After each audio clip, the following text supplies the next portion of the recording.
ونستهديه ونستغفره ونؤمن به ونتوكل عليه ونعوذ بالله من شرور أنفسنا ومن سيئات أعمالنا من يهده الله فلا مضل له ومن يضلل فلا هادي له أشهد أن لا إله إلا الله وحده لا شريك له وأشهد أن محمدا عبده ورسوله سبحانك لا علم لنا إلا ما علمتنا إنك أنت العليم الحكيم ولا حول ولا قوة إلا بالله العلي العليم قال رب اشرح لي صدري ويسر لي أمري واحلل عقدة من لساني يفقهوا قولي اللهم فقهنا في الدين وعلمنا التأويل اللهم افتح علينا فتوح العارفين بحكمتك رب يسر ولا تعسر رب أتمم بالخير والحمد لله رب العالمين أما بعد baik muslimin dan muslimat rahimahullah, alhamdulillah syukur kita pada Allah Subhanahu wa taala pada malam ini kita dipertemukan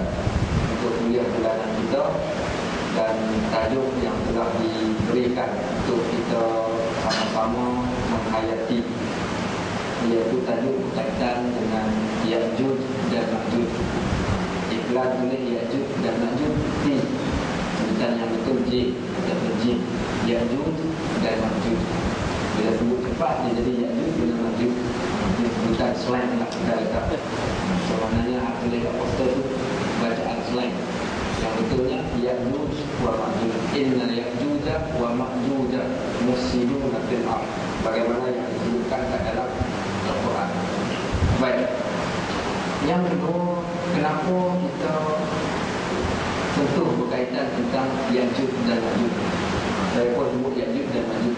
Ya'juj wa Ma'juj. Tapi selain bunyi Ya'juj dan Ma'juj.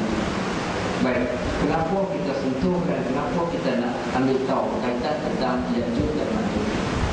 Punca kita sentuh dan kita nak ambil tahu kerana cerita Ya'juj dan Ma'juj ini menceritakan tentang perihan min alamatis sa'ah, di antara tanda-tanda akhir zaman, tanda-tanda akhir zaman ataupun tanda besar kiamat. Sebab itu ditanya oleh sahabat-sahabat Nabi radhiyallahu anhum dan juga dijadikan sebagai isu yang difokuskan daripada zaman dahulu sampai ke zaman hari ini. Cuma yang berlaku pada hari ini fokus kita tu agak berlainan nak dibandingkan dengan orang zaman dahulu. Orang zaman dahulu mereka hanya berpegang apa yang datang daripada Allah SWT Al-Quran, yang kedua apa yang datang daripada Nabi SAW. Dan cara sahabat mereka tidak tanya terlalu detail. Mereka tidak tanya kepada Nabi SAW terlalu detail. Antaranya sebagaimana yang diriwayatkan oleh Nabi SAW satu hadis yang menceritakan tentang innama qad halakal ladzi mimman kana min qablikum. Kata Nabi, sesungguhnya telah binasa umat-umat yang terdahulu daripada kamu. Kenapa? Kasratu dikasrati masa ibihim, kerana terlalu banyak bertanya. Umat yang terdahulu ni mereka umat yang paling banyak bertanya. Dan bertanya mereka bukan bertanya untuk nak mendatangkan, mencari kebenaran untuk diamalkan ataupun dihindari, tapi tanya mereka hanya sekadar nak tahu dan akhir sekali mereka tak beriman pun. Ini yang kita tak nak. Bagaimana yang dah pun berlaku pada bulan yang lepas, bila betul bulan lepas bulan ini, bila masuk bab cerita tentang puasa Arafah ataupun puasa 9 Zulhijjah. Jadi semua pakat kalut ni, ustaz buka hantar SMS nak puasa hari Jumaat atau nak puasa hari Sabtu. Kita jawab puasa hari Jumaat, dia kata boleh. Kalau ustaz puasa sunat puasa hari Jumaat, dia tanya soalan lain pula. Kita jawab puasa hari Sabtu, macam mana pula boleh puasa hari Sabtu, hukumnya Arafah pada hari Jumaat? Puasa semua lah rajin sangat, dah kali sehari pun tak puasa. Ini yang kita katakan, tanya banyak tapi beramalnya tidak. Sedangkan para sahabat Nabi Rasulullah SAW, mereka tanya yang sedikit dan yang sedikit itu mereka beramal. Bila ditanya kepada Nabi, benda yang mereka tanya benda yang betul-betul penting, yang berhubung kait tentang soal iman, yang berhubung kait tentang perkara-perkara yang bakal berlaku supaya mereka dapat hazar ni dapat jaga diri mereka supaya tidak terjebak. Sebab tu di sana ada hadis yang dipecahkan kepada beberapa bab. Antaranya kalau kita buka Fathul Bari, kitab Sahih Bukhari, mensyarahkan kitab Sahih Bukhari, disyarahkan hadis mengikut bab-bab, bermula daripada bab ikut bab fiqh, bab taharah sampai kepada bab yang seterusnya. Riyadhus Shalihin bermula dalam bab ikhlas, naik sampai ke bab-bab yang seterusnya. Begitu juga dengan Sahih Muslim, begitu juga dengan Fathul Bari, mengikut bab-bab fiqh dan sebagainya. Jarang ulama mengumpulkan hadis yang khusus dalam bab akhir zaman. Mereka seorang ulama, iaitu tokoh tafsir yang dinamakan sebagai Ibnu Katsir. Ibnu Katsir pengarang kepada kitab Ibnu Katsir Tafsir, Ibnu Katsir Tafsir Al-Quran yang Azim, iaitu Tafsir Ibnu Katsir. Beliaulah antara ulama yang terawal yang mengarang satu buku yang bernama Al-Fitan wal Mulahin. Al-Fitan ni huruf hara. Al-Fitan fitnah dan Mulahin ni huruf hara. Fitnah dan huru hara yang bakal berlaku di akhir zaman dengan cara dikumpulkan semua hadis-hadis yang menceritakan tentang perihal-perihal perkara yang akan berlaku di akhir zaman. Kemudian tak cukup dengan satu kitab, satu jilid yang dia buat Al-Fitan Mulahin, dia garang pula satu kitab yang lain, kitab yang dinamakan sebagai Bidayah wal Nihayah. Apa dia Bidayah wal Nihayah ni? Kitab permulaan sampai ke akhir. Kitab menceritakan tentang asal kejadian benda apa yang Allah jadikan mula-mula sampailah kepada tahun-tahun sejarah yang berlaku pada tahun-tahun tersebut. Dia buat Bidayah wal Nihayah. Datang lagi ulama-ulama yang lain menulis tarikh Baghdadi, jilid yang panjang. Ada yang tulis tarikh Dimash, jilid yang panjang, menceritakan, dimasukkan juga bab hadis berkaitan akhir zaman. Tetapi yang paling banyak ditulis oleh antaranya yang dikumpulkan oleh Ibnu Katsir. Yang ni yang boleh pegang. Hari ini banyak buku-buku yang kita dapat. Contoh buku yang ada kat tangan saya, ada hamba Allah hadiahkan buku ni, saya pergi ceramah kat mana kita tahu. Jadi dia hadiahkan Yahudi, Syiah dan Dajjal. Dalam ni disentuh sedikit berkaitan Ya'juj dan Ma'juj. Dalam ni semuanya apa yang dia konsep pengarang ni adalah konsep at-tajmid wa tadwin, kumpul dan karang. So dia kopi semua benda-benda cerita-cerita berkaitan Ya'juj dan Ma'juj ni. Kita hak baca pun ni, hak tak baca pun dah ni, baca lagi ni. Ni cerita dalam ni. Dia cerita tentang Ya'juj dan Ma'juj, perkataan-perkataan, kata-kata sejarawan, ulama-ulama dan sebagainya. Dan kebanyakan cerita tentang Ya'juj dan Ma'juj ini adalah cerita yang datang hanya daripada sam'iyat, yang hanya sekadar dengar orang cerita, orang ni cerita tanpa fakta yang jelas dan fakta yang khusus yang boleh dipercayai. Kita orang yang beriman, orang Islam, kita pegang inna asdaqal hadis kitab Allah, iaitu sebenar-benar perkara, sebenar-benar cerita, wajib Al-Quran duduk kat tempat paling tinggi. Ada tak Al-Quran cerita tentang Ya'juj dan Ma'juj? Ada. Kita pegang Al-Quran kata. Baik, yang keduanya pula hadis Nabi. Wa khairul hadi Muhammadin sallallahu alaihi wasallam. Sebaik-baik petunjuk adalah petunjuk yang datang daripada Nabi kita Muhammad sallallahu alaihi wasallam. Ada tak Nabi kita sebut tentang Ya'juj dan Ma'juj ni? Ada. Maknanya kita boleh ambil sebagai salah satu benda guideline kita, cara bagaimana kita nak kenal iaitu Ya'juj dan Ma'juj. Kedua, yang pertama Al-Quran, yang kedua adalah iaitu sunnah Nabi.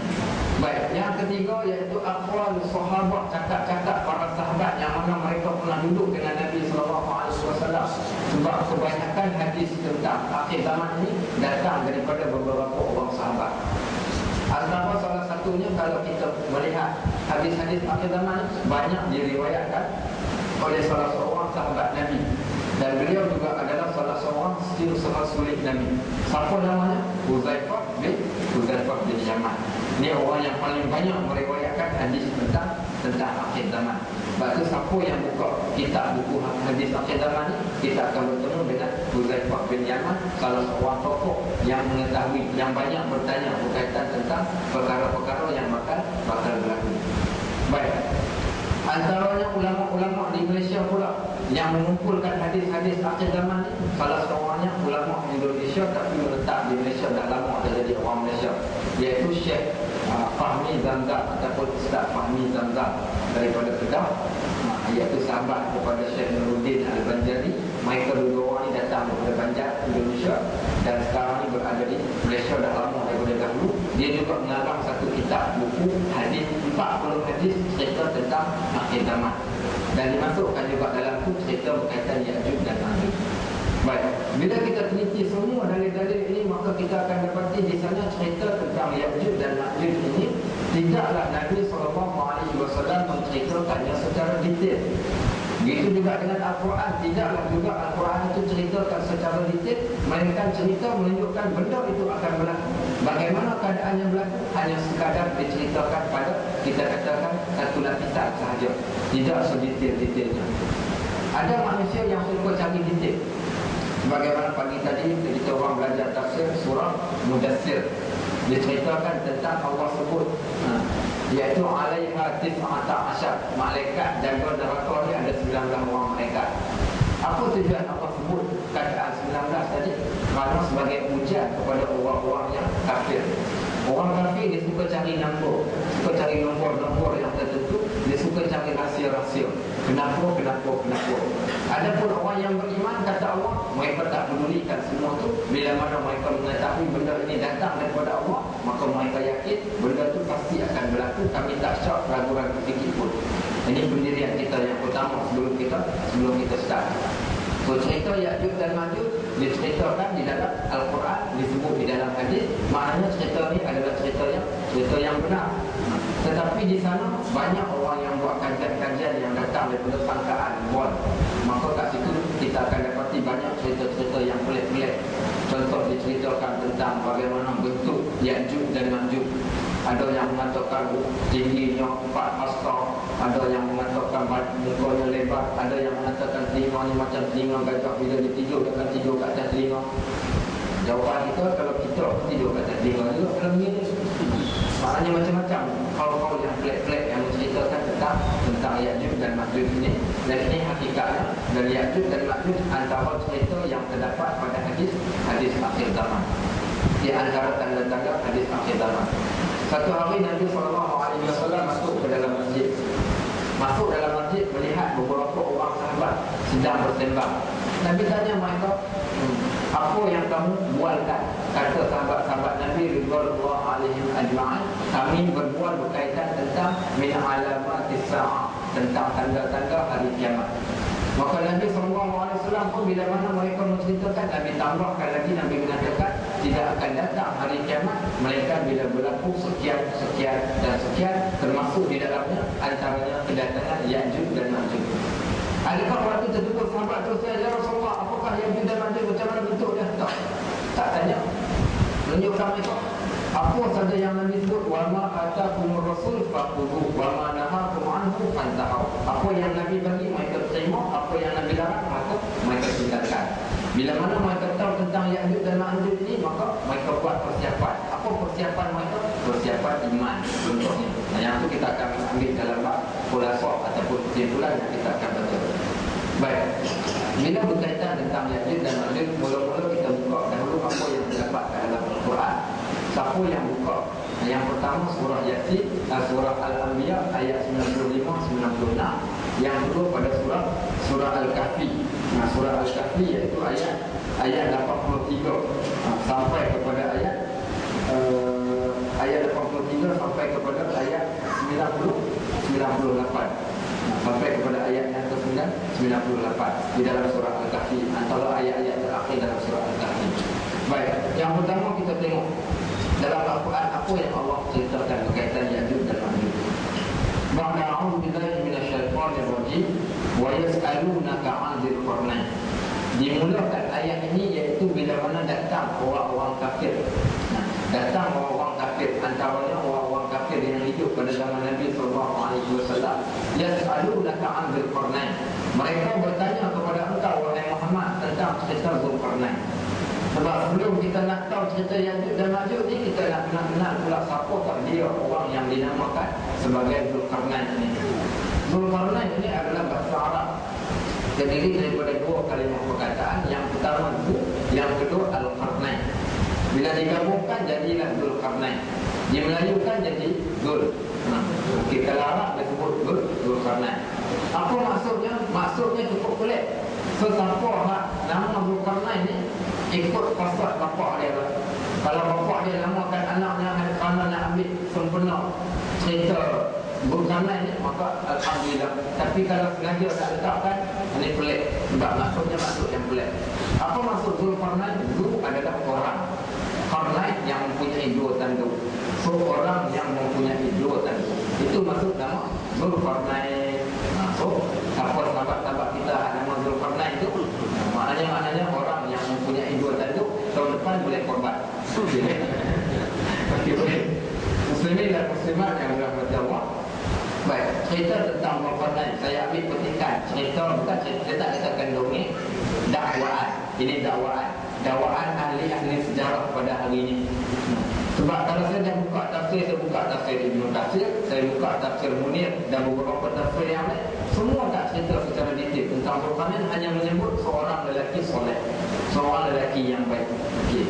Dan ada juga dalam tafsir Munir dimasukkan kata-kata tapi last kali disandar ditolak balik, iaitu dengan mengatakan diambil sebagaimana yang disebut dalam buku ini, menceritakan tentang perihal Zulkarnain. Adakah Zulkarnain ini seorang nabi? Bukan. Zulkarnain ini bukanlah dia seorang nabi, melainkan Zulkarnain ini adalah salah seorang lelaki yang Allah berikan kepadanya satu keistimewaan, iaitu yang menguasai timur dan barat.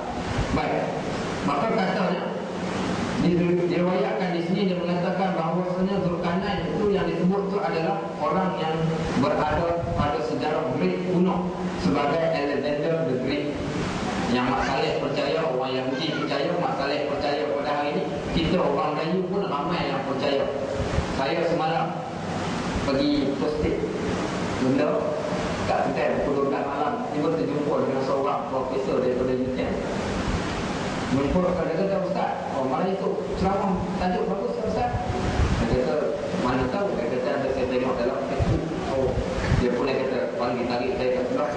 Saya nak cerita Ustaz apa yang saya tahu pasal Ya'juj dan Ma'juj.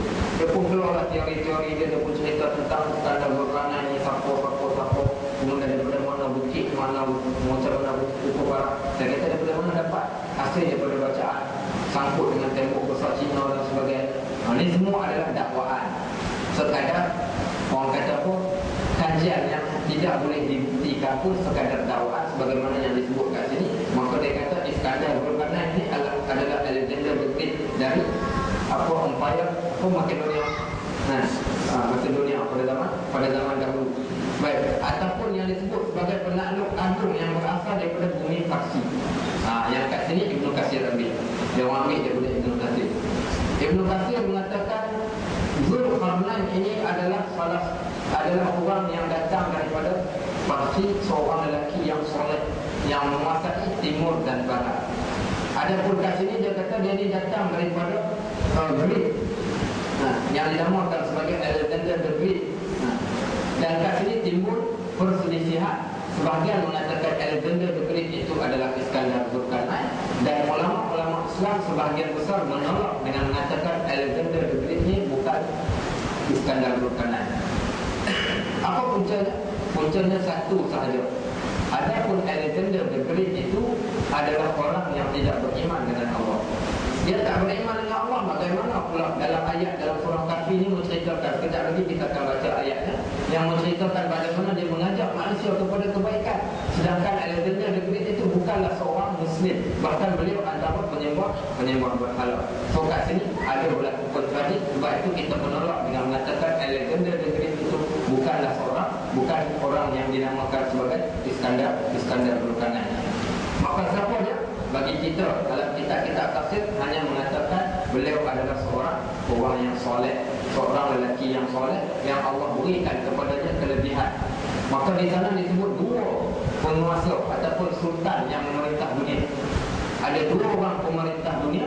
Yang pertama sekali sebelum Nabi Allah Sulaiman alaihissalam, yang memerintah binatang-binatang dan jin sebagaimana yang digambarkan dalam surah An-Naml. Dan yang keduanya pula dikatakan Zulkarnain ataupun Iskandar Zulkarnain, yang dinamakan sebagai penakluk ataupun penjaga, bahkan raja yang memegang dunia pada waktu tersebut. Dua orang yang disebut di dalam kitab-kitab sejarah. Maka kat sini yang dikatakan Iskandar Zulkarnain ini adalah orang soleh semata-mata, dan tidaklah dia ni sampai ke peringkat Nabi pun. Tidaklah dia sebagaimana Nabi yang diutuskan oleh Allah Subhanahu Wa Taala. Baik, kita kembali balik pada ayat kita. Allah mengatakan, mereka bertanya kepada engkau wahai Muhammad, wa yas'alunaka 'anil qarnain qul sa'atlu 'alaikum minhu dzikra. Maka nescaya kami akan ceritakan kepada kamu cerita ini, iaitu cerita tentang Iskandar Zulkarnain ini, iaitu kisah-kisahnya. Kami akan bacakan kepada kamu kisah-kisahnya. Allah pun mulakan cerita tentang Iskandar Zulkarnain dalam surah Al-Kahfi. Apa kata Allah?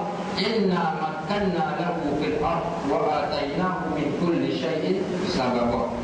Sesungguhnya kata Allah, cerita tentang Iskandar Zulkarnain ini, kami telah memberikan kedudukan kepadanya di bumi. Allah boleh berikan kuasa kepada sesiapa pun yang dia nak bagi. Pagi tadi saya tunjuk seorang hamba Allah datang tanya, Ustaz, macam mana nak sembelih? Saya ada lembu 30 ekor. Lembu saya lari naik ke atas bukit, tak nak balik-balik, nak pergi tangkap, liar sangat-sangat. Saya tengok orang tulis dia baca ayat-ayat tertentu, ada ke tidak ayat-ayat yang tertentu yang boleh dibacakan supaya lembu tadi jadi jinak. Kata Allah Alam, saya pernah tengok satu rancangan dekat Australia, dalam YouTube pun ada, The Power of Bismillah. Power of Bismillah, seorang lelaki daripada Australia, dia sembelih kambing seorang saja pegang. Permulaan pegang kaki, tumbangkan kambing, kemudian dia pergi bisikkan, pegang muka kambing tu, hadap ke muka dia. Apa dia baca? Bismillah Allahu Akbar, Bismillah Allahu Akbar, Bismillah Allahu Akbar. Dibisikkan pada telinga kambing tu. Ambil telinga tu, tutup mata kambing, kambing tidur dia, pegang sebelah kanan saja. Dia kata, okey, pegang pisau boleh sembelih terus. Pokok dah rata, sebab dia pegang dua belah tangan, dia kata tak apa, baru datang seekor lagi. 2 ekor kambing dia pegang, tidurkan dua-dua dengan hanya sekadar baca Bismillah Allahu Akbar. Kita cuma buat, pergi dekat lembu baca Bismillah Allahu Akbar, lembu tendang kita berlambu. Apa kata? Punca kerana kita tak yakin dan kita tak beriman pun dengan ayat. Hari ini berapa ramai kita. Dulu ada seorang tu guru daripada Kedah, nama Tuan Guru Haji Husin Dor, untuk guru alim buka pondok kat Kedah. Zaman dia pun dia cerita, kapal terbang dia pun lalu ke atas. Apa dia buat? Dia pegang tanah, dia baca sesuatu, dibanding dicampakkan pada kapal terbang jatuh. Anak murid tengok, dahsyat. Tanya tu guru baca apa? Dia kata baca Qul Huwallahu Ahad. Anak murid pegang juga batu yang sama, baca Qul Huwallahu Ahad, campak dekat kapal terbang, tak jatuh kata muka balik pasir tu. Apa sebab? Kerana kita tak ada keyakinan, kita tak percaya dan kita tak yakin pun pada yang kita baca. Boleh tak boleh, memang tak boleh.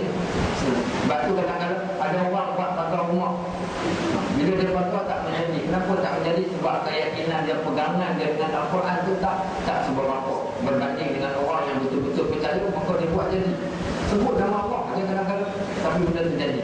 Dan ini yang berlaku, yang dinamakan sebagai hikmah yang Allah berikan. Yu'til hikmata man yasha' wa man yu'tal hikmata faqad utiya khairan katsira.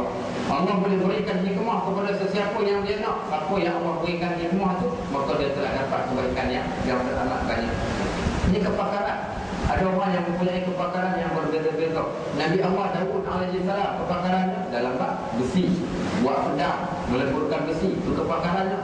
Kepakaran Nabi Allah Sulaiman alaihissalam, iaitu boleh bercakap dengan binatang-binatang, dengan semut, dengan burung, bahkan dengan jin-jin, semua dia kuasai.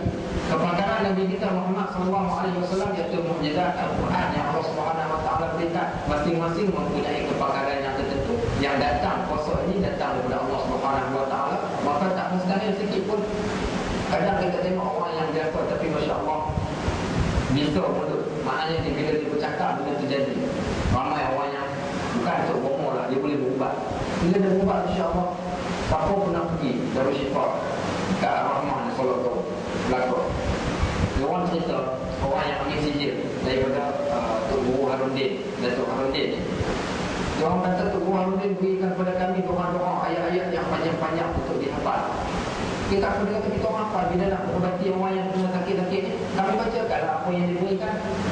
Kerana bila dia datang, kami tengoklah dia buka pula. Bila dia buka, dia baca pendek. Yang kat kami, dia bagi panjang.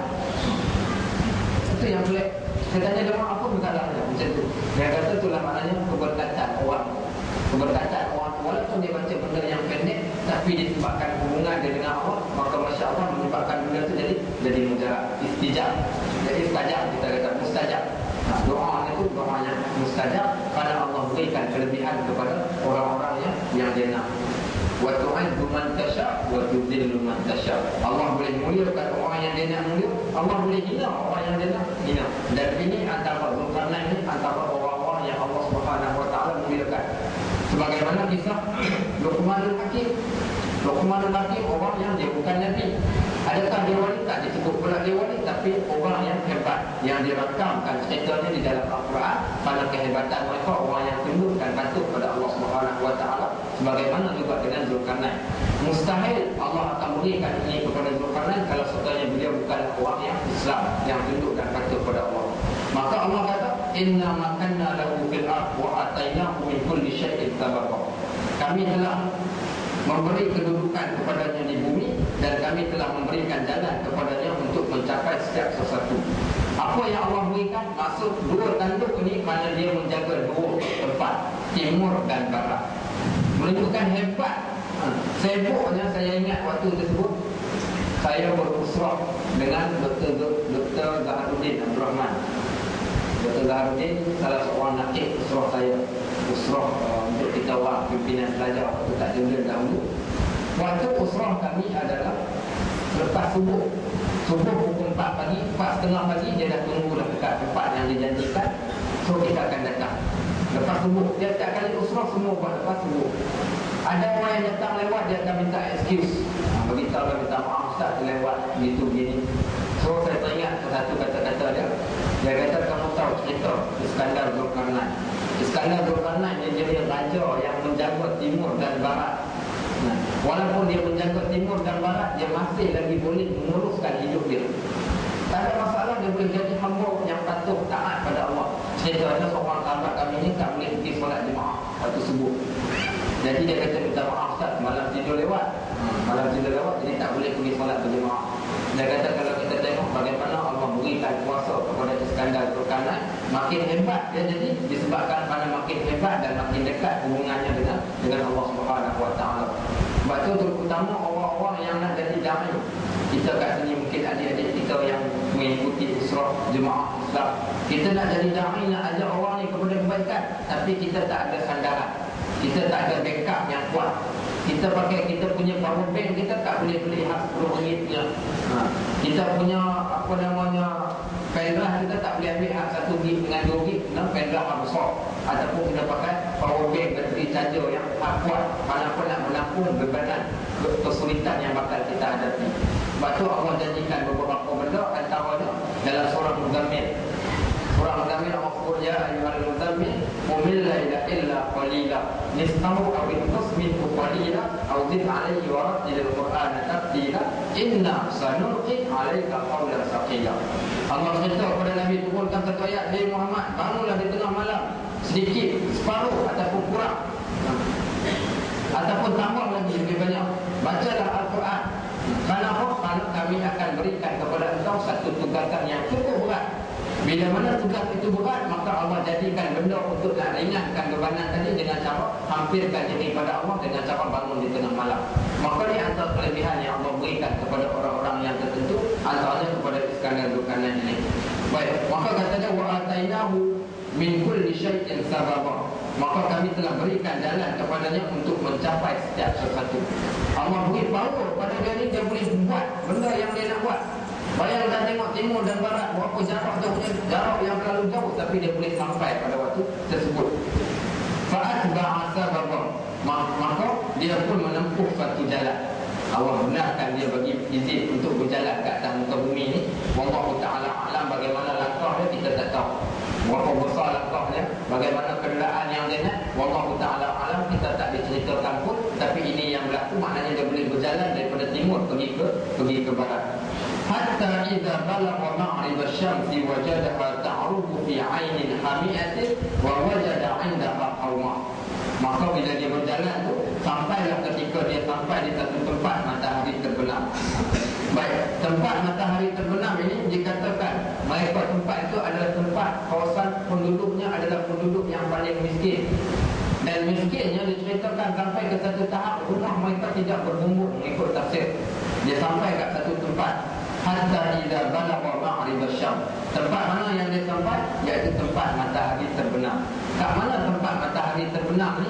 Sebahagian Mufassirin mengatakan kawasan-kawasan di sebelah Turkmenistan, di sebelah Turki, di sebelah Azerbaijan, sebelah sana.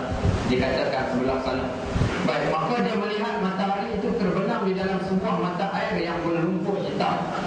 Dan di situ juga terdapat satu kaum yang kufur. Kami berfirman, wahai Zulkarnain, pilihlah sama ada engkau mahu menghukum mereka atau membuat baik mengajak beriman kepada mereka. Sampai kepada dia disebut, hatta idza balagha ma'rib asy-syams wajadaha ta'rubu fi 'ainil hami'atin wa wajada 'indaha qauma. Sampai dekat satu tempat matahari terbenam itu adalah kawasan yang berlumpur, lumpurnya berwarna hitam. Baik. Qulna ya Zulkarnain, Allah kata, wahai Zulkarnain, imma an tu'adziba wa imma an tattakhidha fihi husna. Kamu nak binasakan mereka pemulih sebab mereka itu orang yang kufur pada Allah, ataupun kamu nak layan mereka dengan layanan yang baik, iaitu dengan cara ajak mereka kepada beriman pada Allah. Kat sinilah bukti dan dalil mengatakan Iskandar Zulkarnain bukanlah Alexander the Great, kerana dia beriman kepada Allah dan dia mengajak manusia kepada Allah. Berbeza dengan Alexander the Great, iaitu adalah seorang yang bukan Islam. Baik. Kemudian qala amma man zalama fa sawfa nu'adzibuhu thumma yuraddu ila rabbih fa yu'adzibuhu 'adzaban nukra. Kata tadi, bagi orang yang beriman dan melakukan dia Zulkarnain berkata, barang siapa yang berbuat zalim, kami akan membinasakannya, kemudian dia akan dikembalikan kepada Tuhannya, lalu Tuhan mengazabnya dengan azab yang sangat keras. Dia cerita pula kepada mereka, siap bagi tazkirah lagi, kamu semua pergi kat satu kampung sebelah tu, kita buat macam ni. Mana-mana tempat yang kita pergi, sebagaimana Zulkarnain, tak mana tempat dia pergi pun dia jadi datang dalam keadaan da'i. Walaupun mungkin dia seorang penakluk. Contohnya sebagaimana penakluk sebelumnya, orang kata Islam naik dengan mata pedang, ya mungkin masuk dengan cara tujuan untuk nak berperang, tapi bukan hanya sekadar perang. Kita tak akan mulakan peperangan, melainkan dimulakan dahulu dengan kalimah la ilaha illallah. Ajak manusia untuk kembali kepada agama. Ini tugas kita, balik kat kampung, pergi kerja kat mana-mana, masuk pada mana-mana organisasi, tak lain dan tak bukan ajak manusia kembali kepada Allah. Tak semestinya surau dan masjid, kerana ini kerja Nabi-Nabi dan kerja orang-orang yang soleh. Tapi kat mana-mana tempat, hampir. Saya ingat salah untuk guru kami, dia kata, nanti kau nak cari keberkatan dalam hidup waktu belajar, ataupun ketika mana kau bekerja, pergi duduk kat mana-mana tempat sekalipun, tempat pertama nak cari kat mana? Masjid ataupun surau. Cari masjid dan surau, kat situ tempat, kerana kat situ tempat berlakunya kebaikan-kebaikan. Kat situ engkau nak dapat kebaikan, engkau nak berikan kebaikan, maka itu tempat yang paling terbaik sekali. Kalau kita nak ambil kebaikan orang yang mengajak manusia kepada Allah, maka ini antara salah satunya sebagaimana dilakukan oleh Iskandar Zulkarnain. Ajak orang. Saya balik kampung bawa ni tak sangka berlaku satu kes. Itu imam masjid ni jadi kenal dengan saya lama dah. Dia tahu kita belajar agama. Jadi banyak kali bila saya balik, dia panggil jemput saya baca khutbah. Kadang kalau kuliah subuh, kadang kalau kuliah maghrib, waktu saya keluar, bukan saya yang pergi minta, dia kenal kita, dia pun datang, saya kata saya pergi, saya pun buat. Setiap memang setiap kali dia balik macam tu. Jadi tu imam tu dah pindah kat tempat yang lain, pengganti imam. Pengganti imam ni puncanya kesilapannya satu saja, ada berlaku orang meninggal. Bila orang meninggal, yang meninggalnya adalah mak mertua dia. Tapi tiba-tiba waktu tersebut orang semua berkat tolak, ustaz dah jadi imam, ustaz dah jadi imam, ustaz dah jadi imam. Dia orang tolak saya jadi imam, saya pun jadi imam. Jadi dia berkecil hati sebab saya yang jadi imam. Ustaz daripada situ dia bermusuh. Tak puas hati kat kita. Balik bawah ni, pengurusi datang jemput ustaz. Alah-alah ustaz dah balik lama tak dengar. Ustaz bagi dah sedikit tazkirah, kami bagi tajuk nak cari redha Allah. Dia kata insya-Allah kuliah subuh bagi jemaah. Tiba-tiba tak sangka hamba Allah ni yang tak puas hati ni, dia pergi report dekat Majlis Agama itu. Dia kata ada seorang ustaz tak ada tauliah nak datang mengajar kat masjid. Minta pejabat agama sila datang ambil tindakan. Pejabat agama pun kenal kita. Pejabat agama apa hal pula dia nak ambil tindakan kat kau ni. Maka begitu sekali. Maknanya ada orang yang tak suka. Tapi itulah hakikatnya. Tak mana tempat kita duduk, niat satu saja, kita nak ajak orang kepada kebaikan. Tak kira mungkin, tak semestinya kita jadi ustaz. Saya bertemu baru-baru ni dengan satu company minyak kat Melaka ni. Ada orang datang SMS, saya datin sekian-sekian, saya bos satu company minyak kat Melaka ni nak minta ustaz datang ke office buat usrah. Saya datang jumpa dia kata, ustaz, saya tak banyak benda baik yang saya buat.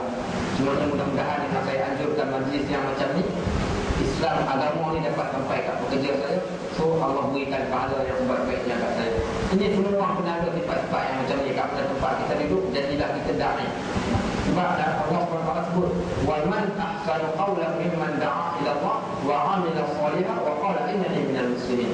Tak ada satu perkataan pun yang paling terbaik di sisi Allah melainkan perkataan ajak orang kembali balik kepada Allah, sebagaimana yang dibuat oleh Iskandar Zulkarnain ataupun Zulkarnain ni. Maka kata dia, siapa yang tak nak engkar dan tak patuh, mereka akan diazab. Bukan aku yang azab, tapi Allah yang akan azabkan kamu. Baik, kata dia lagi, wa amma man amana wa amila shalihan falahu jazaa'ul husna wa sanaqulu lahu min amrina yusra. Adapun orang yang beriman, dia akan dapat pahala yang terbaik sebagai ganjaran, dan kami akan sampaikan kepadanya perintah kami yang mudah. Baik, jalan lagi ni cerita dalam perjalanan ni. Dia pun jalan lagi. Summa atba'a sababa. Kemudian dia pun berjalan. Hatta idza balagha matla'a asy-syamsi wajadaha tatlu'u 'ala qaumin lam naj'al lahum min duniha sitra. Daripada barat tadi jalan sampai pergi ke timur. Maka jalan ada sampai ke tempat terbitnya matahari sebelah timur. Didapatinya matahari itu bersinar di atas satu kaum yang tidak kami buatkan sebarang pelindung bagi mereka daripada cahaya matahari.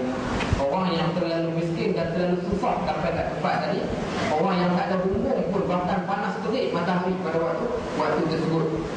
Baik, apa yang berlaku kat itu? Maka sambungannya, kadzalika waqad ahadna bima ladayhi khubra summa atba'a sababa. Demikian halnya dan sesungguhnya kami mengetahui setiap sesuatu yang ada padanya Zulkarnain.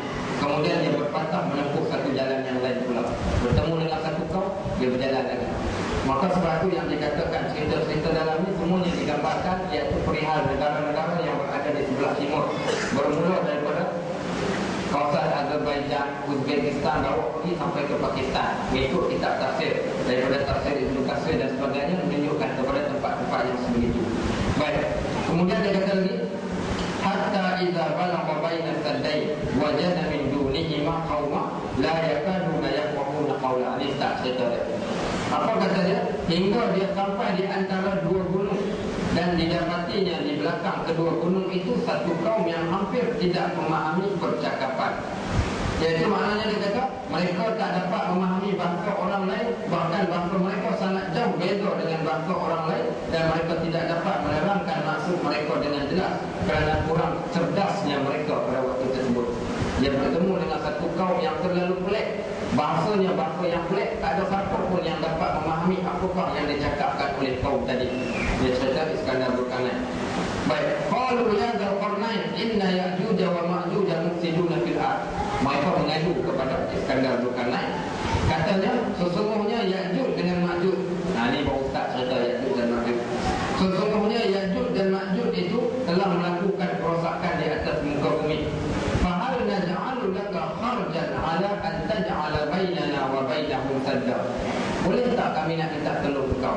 Sebab kami tengok engkau ni orang yang ada kepakaran, engkau orang yang hebat. Maka boleh tak kau bantu kami bayar kepada engkau untuk tolong kau timbuskan mereka ni orang jahat. Seolah-olah nak tunjukkan pada waktu tersebut semua orang mengenali Zulkarnain ini seorang lelaki yang cukup hebat dan cukup kuat, sehingga semua orang pergi minta bantuan kepadanya untuk menimbuskan, iaitu Ya'juj dan Ma'juj. Cerita Ya'juj dan Ma'juj ini. Baik, maka apa dia kata kat sini? Mereka berkata, wahai Zulkarnain, sesungguhnya Ya'juj dan Ma'juj, iaitu orang yang Ya'juj dan Ma'juj ini dinisbahkan mengikut tafsir Ibnu Katsir. Dikatakan mereka ni satu makhluk yang tak dipahami apa yang mereka cakapkan. Kalau kita tengok teori-teori yang ada pada hal ini, cerita Ya'juj dan Ma'juj, ada yang mampu, ada yang boleh dipakai. Antaranya dikatakan Ya'juj dan Ma'juj itu dikatakan orang yang tingginya 4 ke 5 hasta tingginya. Ada yang mengatakan telinganya besar sebagaimana telinga gajah. Ada yang mengatakan mukanya seakan muka perisai. Ada yang mengatakan mukanya sebagaimana muka yang hancur setelah mana dihentak dengan sesuatu benda. Nak tengok orang asli dekat Sarawak, telinga panjang-panjang. Maknanya muka mereka ni muka yang pelik. seolah-olah begitu keadaan Ya'juj dan Ma'juj ni. Maka cerita Ya'juj dan Ma'juj ni dikatakan ada dalil yang mengatakan Ya'juj dan Ma'juj ni adalah dua, lelaki dan perempuan. Ya'juj lelaki, Ma'juj perempuan. Ada pula mengatakan tidak, Ya'juj dan Ma'juj ni adalah dua kaum. Dan pandangan yang paling sahih adalah pandangan yang datang daripada Imam Ibn Katsir, beliau iaitu mengatakan adapun Ya'juj dan Ma'juj ini datang daripada benih Nabi Adam alaihissalam sebagaimana manusia. Ya'juj dan Ma'juj ni adalah datang daripada jenis manusia Adam. Bukanlah mereka itu satu makhluk sebagaimana jin ataupun malaikat ataupun jembalang tanah ke, ataupun kita katakan apa lagi, berbagai hantu-hantu yang pelik-pelik. Tidak, mereka ni adalah terdiri daripada benih manusia yang datang daripada Nabi Adam alaihissalam, dan mereka datang daripada 4 orang anak Nabi Allah Nuh alaihissalam.